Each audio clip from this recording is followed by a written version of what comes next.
ladies, welcome to week 2 Q&A. So we're nearly up to week 3 already. So I hope you all have had a chance to really get into the information, the videos, the PDF downloads, and try some of the recipes as well. And let me know your favourites, post across in the Facebook page. Now this week I've had a couple of last minute questions. So the first one was to do with headaches and migraines. Now I'm not sure if you're experiencing them since starting the challenge. If that's so, then it may be a bit of a detox reaction.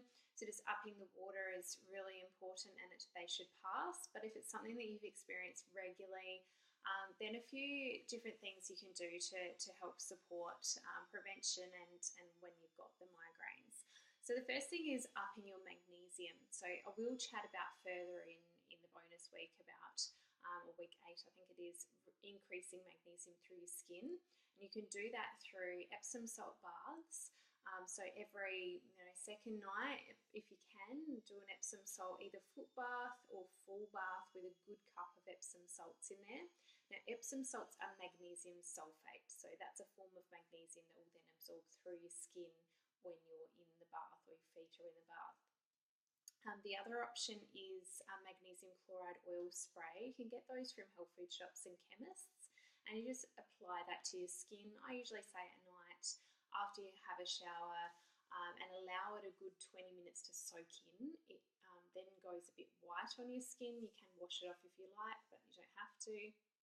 And that once again absorbs through your skin, and it's a stronger form of magnesium than doing the Epsom salt bath. So I'd recommend you do that every night if you can, if you're getting headaches and migraines regularly. But you can also take magnesium orally as well. It is best to see a naturopath to get the best forms of magnesium, but I say for now just go through the skin. Now the other one is using, if you do get a migraine, you can use peppermint and lavender oil to help reduce the tension. You can pop a couple of drops of lavender on your temples or on the inside of your wrists as well. Turmeric is really important as an anti-inflammatory, so you can get turmeric and ginger through your foods. So things like fresh juices, smoothies, grate them into cooking. They help as an anti-inflammatory and help reduce pain. But if it's like if you get severe migraines and you want to try some natural alternatives to pain relief first, I'd really highly recommend you try some curcumin capsules or tablet forms, and naturopaths once again will have access to the higher strength ones. So that's something to consider if you want to try that first, even before you reach for your normal pain relief and on the very onset of a migraine or a headache. Chiropractic care is really important. Because if your spine's out of alignment, then that can place pressure and can contribute to headaches and migraines. So I've got a lot of patients that swear by seeing their chiropractor regularly to prevent the onset of any headaches. And if you're starting to get more of them, you just might need to see them a bit more regularly for a period of time to help settle them down again. Also consider foods that could be contributing. So any kind of food intolerances. So that's where you need an individual food intolerance test to work out if there are certain foods that are reacting, which I'll chat about further in the bonus weeks. But for now, if you just want to help to identify a few triggers that usually can contribute to migraines or headaches, the amine-rich foods, so things like chocolate and wine particularly, but also the wine because of sulfur. So if you do have wine, try to at least go organic, so then you're all sulfur-free or preservative-free. Also sulfur in dried fruit can contribute to headaches and migraines, so just be aware of those foods. And something else to help take the pressure off if it is more detoxifying and that's what's contributing to your headaches, then doing a castor oil pack. Now once again I will chat to you further in the bonus week 8 I think it is about castor oil packs, but for now if you're really wanting to bring those in, you can get some organic castor oil from the chemist or health food shop or your naturopath. You place it on a bit of calico or very thin material, and you place that over your liver. Now your liver is obviously detoxing. Now that's on the right hand side, just under your rib is where your liver sits. So you place that bit of calico or material that's got the castor oil over that area, and then you put a heat pack or a hot water bottle over top. that heat stimulates the oil through your skin into your liver and helps to enhance the detox process. And by doing that, you're then taking pressure off of the liver, and that can help with headaches. So that's something that you can do if they're really severe and you've tried everything else. But if you have tried everything else, then I would really highly recommend you see a naturopath to gain some of those extra high quality, high strength pain relief support supplements. Now the other one was anxiety support. Once again, magnesium is really important to help relax the body, so often that can help. So same thing through the skin daily with the magnesium chloride spray I would do. Activated B vitamins can help, but it really depends on your personal neurochemistry and genetics, and lots of different things can contribute to anxiety. So I'm by all means not going to tell you across the board one treatment. So trying activated Bs and the stress B that's in the order system that you've got there, if you want to order that from FX Med, and trial one capsule with breakfast. It needs to be with food, otherwise you'll feel nauseous.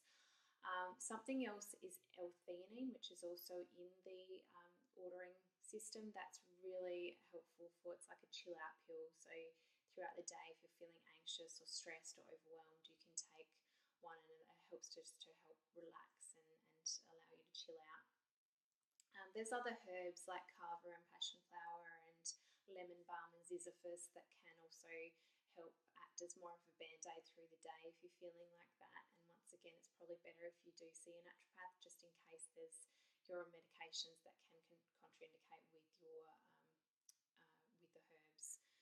Now, something simple you can do if you're in the moment and feeling really stressed: place your palm over your forehead.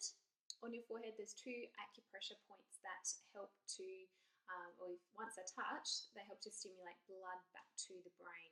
Now, when we're in fight and flight or stressed or anxious, we switch off our frontal portion of the brain and we run on the limbic system, which is our emotions. So helping to get us back out of that fight and flight, get blood back to that part of the brain to help us think more rationally again. Place your palm over your forehead, if you can, closing your eyes, and deep breathing for a few minutes, and that will help to settle you down and sort of get you out of that fight and flight. There was a question also about OCD tendencies and what support. I'm not going to go there. I'm going to recommend that you see a naturopath and ask for a neurotransmitter test that will detect where your deficiencies are and imbalances, and that would be a more accurate way of going about your treatment. Now, a couple of you are from the country and you're struggling to find organic produce, so a couple of options that I'd recommend is Organic Meat Online. If you haven't seen the link there, it's organicmeatonline.com.au. They do deliver to KI and in the country, so you go on, you order, it's cryovac, and that's a really good option for getting organic meats to the country and the city. But for veggies, like I mentioned last week, grow whatever you can yourself, but organise with delivery companies like Good Box Organics or the Organic Box to liaise with freight companies that go to wherever you are on a regular basis, whether it's once a week or once a fortnight or even once a month, just to stock up on some organic fruit and veg as well. A couple of you are struggling because you're not organised type people and you don't like to do that meal plan a whole week ahead. That's okay. If you work better doing it like the night before, just put some time aside each night to work out what's in your fridge, what you've got there, what you kind of want to use there for your meal the next day, and to therefore know what you need to go out and get that next day before you start cooking your dinner, and just working one day or even 2 days at a time. If that's easy for you, you've got to work with what's better. So just use that meal plan as you go along each night. And if you do need that meal plan to just strictly follow, know exactly what to eat every day, don't forget the summer detox is there for you to work through. So if you find that easier, just keep following along with that the whole time. Now, a couple of you needed some ideas for snacks. For now, things like, hopefully, like olives are a fantastic fat-rich snack, so we'll talk about the fats in week 3. Nuts and seeds. What I do with nuts is I rotate. So, for example, I put them all in different containers, and like do almonds on Monday, walnuts on Tuesday, Brazil nuts on Wednesday, and and just keep going through different types of nuts. So then you're not having the same thing day in, day out. So you're getting different nutrients and you're less likely to react. But seeds you can add on top of that as well. Fresh coconut's a really good one if you don't mind the taste of it. You can nibble on that through the day, it keeps you fuller for longer. Boiled eggs, if you don't react to eggs, having a heap of boiled eggs cut up in the fridge, halved in the fridge, and then you just get those out when you're feeling a bit peckish, or to add through a salad if you don't have any protein on hand. And the dips, there's the hummus dip, the beetroot dip, any of those homemade ones in the snack section. You can pop those onto veggie sticks, or even like the seed crackers, like Mary's Gone crackers, or the flaxseed crackers, which you can get in most supermarkets these days. So that is all the questions from week 2. So you can keep posting away in the Facebook group if you've got some extra ones there, but otherwise stay tuned for week 3.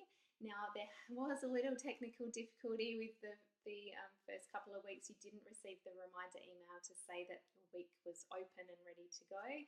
So you will, fingers crossed, get that this week, but it's just an email on Wednesday morning to say that the content's ready. You can go in and access week 3. So all the best with week 3. Have fun, and I'll see you across in the Facebook group.